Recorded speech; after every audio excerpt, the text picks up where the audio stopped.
नमस्ते स्टूडेंट्स। जैसा कि हमने पिछली क्लास में पढ़ा था फ्रेजल वर्ब के बारे में। फ्रेजल वर्ब का पार्ट 1 हम कर चुके थे। उसमें हमने कुछ फ्रेजल वर्ब्स के बारे में डिस्कस किया था। अब मैं आपके साथ में पार्ट 2 लेकर के आया हूँ फ्रेजल वर्ब का, जिसमें हम जानते हैं कि जो है phrasal verb verb plus preposition और एडवर्ब से। अब इस क्लास में हम पार्ट 2 के बारे में पढ़ेंगे और मैं वर्ब ले रहा हूँ यहाँ पर ब्रिंग। तो ब्रिंग से जो भी हमारे पास फ्रेजल वर्ब बनती है, तो फर्स्ट हमारी फ्रेजल वर्ब है bring about. Bring about means होता है कोज टू हैपन, किसी भी कोज का हैपन होना, घटित होना। इसका एग्जाम्पल है the administration help to bring about a peaceful settlement. जो हमारा एडमिनिस्ट्रेशन है वो हेल्प कर रहा है to bring about a peaceful settlement, peaceful शांतिपूर्ण सेटलमेंट के लिए। तो ब्रिंग अबाउट कहाँ पर यूज़ किया जाता है? कोज टू हैपन, कोई भी काम जो है हैपन होने वाला है, घटित होने वाला है, उसके लिए हम ब्रिंग अबाउट फ्रेजल वर्ब का यूज़ करते हैं। सेकेंड फ्रेजल वर्ब है हमारी bring out. Bring out means explain the meaning और पब्लिश। इट मीन्स किसी भी अर्थ को प्रकट करना, एक्सप्लेन करना, उसको समझाना और पब्लिश करना, ये ब्रिंग आउट मीनिंग होता है ब्रिंग आउट फ्रेजल वर्ब का। जहाँ पर ब्रिंग हमारी वर्ब है, आउट हमारा एडवर्ब है। इसका हम एग्जांपल लेते हैं। When asked to explain she would not bring out the meaning of the poem.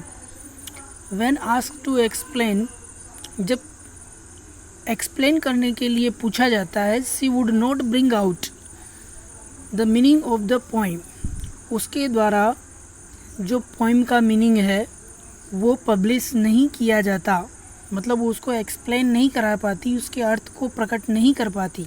तो ब्रिंग आउट का मतलब होता है किसी भी वर्ड का या किसी भी चीज़ का एक्सप्लेन मीनिंग, मतलब अर्थ प्रकट करना। तो एक्सप्लेन द मीनिंग होता है ब्रिंग आउट। तो she could not bring out the meaning of poem, मतलब वो पोएम का मीनिंग, अर्थ प्रकट नहीं कर पाती है, उसको एक्सप्लेन नहीं कर पाती है। थर्ड हमारी फ्रेजल वर्ब है ब्रिंग राउंड। ब्रिंग का मतलब होता है लाना, ब्रिंग, और राउंड का मतलब होता है हमारा चारों तरफ। तो इससे फ्रेजल वर्ब बन रही है। इसका मीन्स होता है टू मेक वन एग्री, किसी भी पर्सन को उसकी सहमति प्रकट करना। और ब्रिंग टू सेंस के रूप में, और किसी भी पर्सन को एग्री करने के संबंध में हम क्या करते हैं? ब्रिंग राउंड फ्रेजल वर्ब का यूज़ करते हैं। इसका हम वाक्य में प्रयोग करें तो I was able to bring my mother round to my views with great difficulty. इसका मतलब है कि मैं अपने माताजी को अपने विचारों में सहमत करने में बहुत डिफ़िकल्टी महसूस करता हूँ। मतलब आई वाज डिफ़िकल्टी महसूस करता था, क्योंकि यहाँ पर वाज लगा हुआ है। I was able to bring my mother round to my views, मतलब माई व्यूज़ का मतलब मेरे विचारों से, विद ग्रेट डिफ़िकल्टी, बहुत ही कठिनता से। स्क्रीन रिकॉर्ड हो रही है। तो हमने ब्रिंग राउंड पढ़ लिया। अब है हमारा ब्रिंग अप। ब्रिंग अप का मतलब होता है रेयर एजुकेट। अब इसका वाक्य में हम प्रयोग करें तो father are beginning to play a bigger role in bringing up their children. मतलब जो पिताजी होते हैं उनका रोल जो होता है, एक बहुत बड़ा रोल होता है इन ब्रिंगिंग अप देयर चिल्ड्रन, उनके बच्चों को पढ़ाने में। तो टू एजुकेट के रूप में हम किसको यूज़ करते हैं? ब्रिंग अप फ्रेजल वर्ब का यूज़ करते हैं। Father are bringing to play a bigger role bringing up their childrens. तो ये हमारा हो गया phrasal verb bring up. Next जो हम वर्ब यूज़ कर रहे हैं, जिससे हम फ्रेजल वर्ब बनाएंगे, कैरी। तो हम कैरी से जो हमारी फ्रेजल वर्ब है, 3 फ्रेजल वर्ब हम पढ़ेंगे। Carry away by, carry on, carry.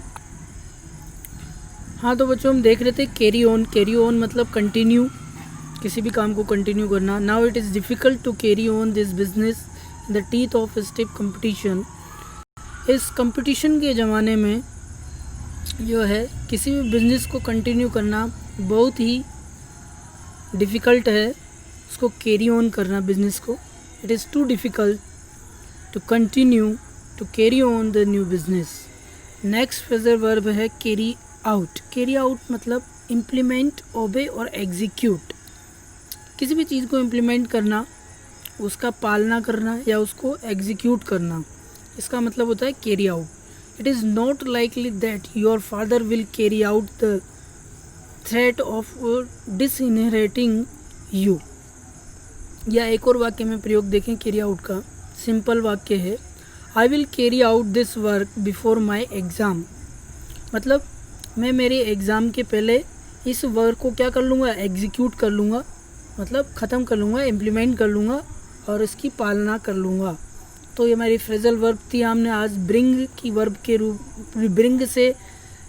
Bring verb से हमने 4 फ्रेजल वर्ब के बारे में पढ़ा और कैरी वर्ब से जो फ्रेजल वर्ब है 3 वर्ब्स के हमने बारे में पढ़ा।